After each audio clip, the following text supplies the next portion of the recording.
Imagine a substance so powerful that a few kilograms of it can light up entire cities, or destroy them, a material that sits at the center of global diplomacy, military strategy, and international fear. That material is called enriched uranium. And in 2026, enriched uranium has once again become the focus of global tension, especially between the United States and Iran. Why? Why does enriched uranium matter so much? How is it made? And why is the United States determined to capture Iran's stockpile? To understand this, we must go deep into atomic physics, industrial engineering, and high-stakes geopolitics.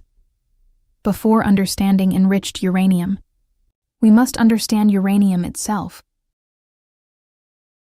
Uranium is a naturally occurring metal found in rocks deep inside the Earth. It looks like a heavy, silver-colored metal, but its real power lies inside its atoms. According to the International Atomic Energy Agency, natural uranium contains three main isotopes. Uranium-238, about 99.27%, uranium-235, about 0.72%, uranium-234 with tiny trace amounts. But only uranium-235 can easily split apart in a process called nuclear fission. When a uranium-235 atom absorbs a neutron, it becomes unstable, splits into two smaller atoms, and releases massive heat radiation and 2 or 3 new neutrons. Those neutrons split more atoms, and the process repeats. This is called a chain reaction. According to the U.S. Department of Energy, the energy released from 1 kilogram of uranium can equal the energy from thousands of tons of coal. That's why uranium powers nuclear power plants, submarines, aircraft carriers, and nuclear weapons. But there's a problem. Natural uranium has too little, U-235, to sustain most reactions, so scientists had to invent a way to increase it. That process is called enrichment. Enriched uranium contains more U-235 than natural uranium. In natural uranium, only 0.72% is U-235, but after enrichment, that percentage increases, and depending on how much U-235 is present, uranium gets classified into different levels. According to the Arms Control Association, enrichment levels are divided into categories. Low enriched uranium. It contains 3% to 5% U-235 and used in nuclear power plants and electricity generation. High assay, low enriched uranium, contains 5% to 20% U-235 and used in advanced reactors and small modular reactors. This type is becoming important for next-generation clean energy. Highly enriched uranium. It has U-235 20% or higher quantity and used in research reactors, naval propulsion, and nuclear weapons. Weapons-grade uranium. It contains 90% or more U-235. According to the International Atomic Energy Agency, uranium enriched above 90% can be used to make nuclear bombs, and this is where global tensions begin.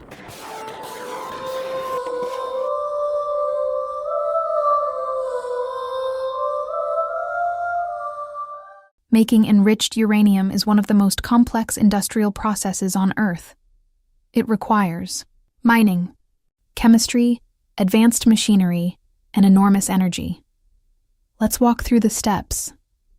Step 1. It is extracted using open-pit mining, underground mining, or in-situ leaching process. According to the International Atomic Energy Agency, in-situ leaching process accounts for about 58% of global uranium production. After mining, the ore uranium is processed into a yellow powder which is called yellow cake. Its chemical name is uranium oxide. Step 2. Converting yellow cake into gas. Now comes a surprising step. To separate isotopes, uranium must be turned into a gas. That gas is called uranium hexafluoride.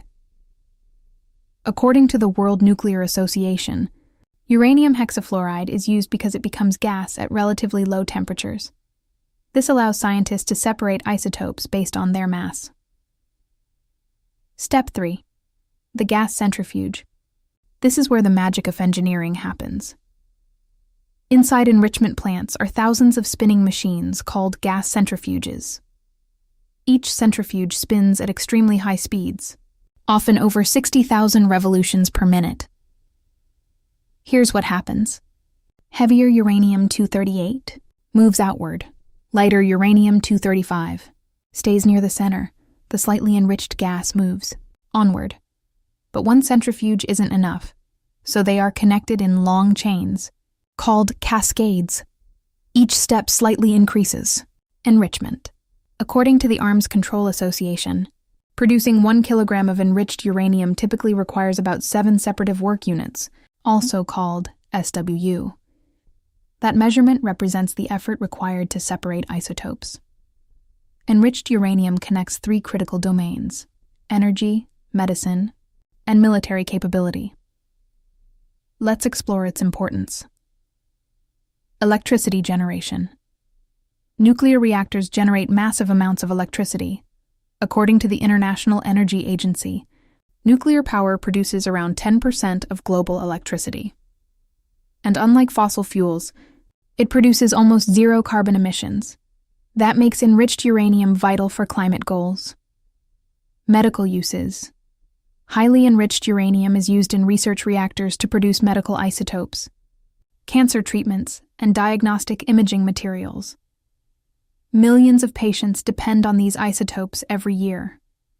Military uses, but enriched uranium also powers nuclear submarines, aircraft carriers, and nuclear weapons. And this dual use, both peaceful and destructive, is why enriched uranium is so controversial. Now we move into geopolitics. Iran's nuclear program has been a global concern for more than 2 decades. It first became widely known in 2002, when undeclared nuclear sites were revealed. The 2015 nuclear deal. In 2015, Iran signed the Joint Comprehensive Plan of Action, also known as JCPOA. Under this deal, Iran agreed to limit enrichment to 3.67%, keep uranium stockpile below 300 kilograms, and allow international inspections. In return, economic sanctions were lifted.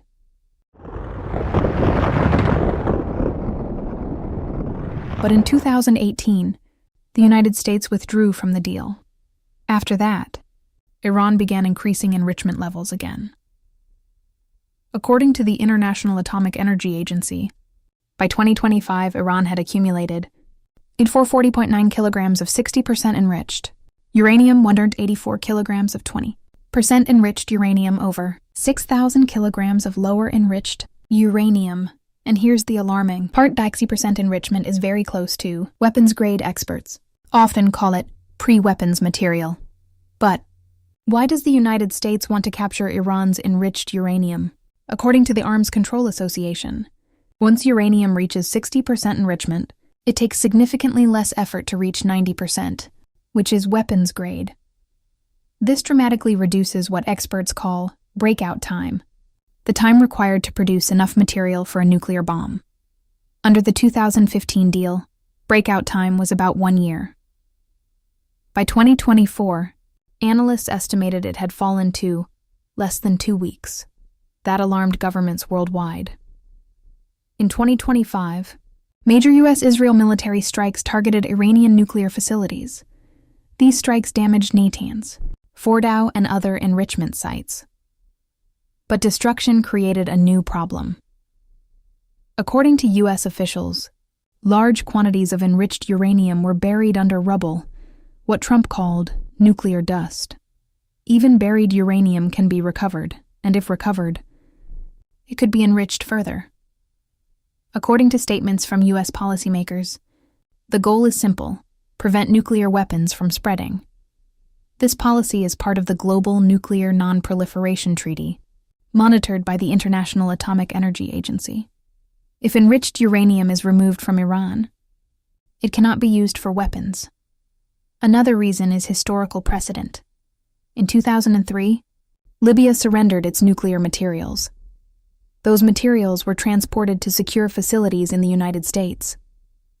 According to analysts, the U.S. hopes to replicate that model with Iran: remove the uranium, neutralize the threat, and prevent future weaponization. The struggle over enriched uranium has affected the entire world, especially energy markets. According to the International Energy Agency. Disruptions in the Middle East after war started on February 28th, triggered major supply shocks. Oil prices surged above 120 per barrel and that increased fuel prices worldwide. According to the United Nations Development Program, regional conflicts linked to nuclear tensions could reduce economic growth by $120 to $194 billion. That shows how a single material can affect global economies. According to the International Atomic Energy Agency, controlling enriched uranium is essential to maintaining global stability. Without strict monitoring, the risk of nuclear weapons increases, and once nuclear weapons spread, stopping them becomes almost impossible. Missiles may start wars, but enriched uranium decides how they end. In 2026, negotiations to stop the US-Iran war revolve around one critical demand: that Iran surrender or neutralize its enriched uranium stockpile. And until that uranium is controlled, the threat of another, even deadlier, war will always remain.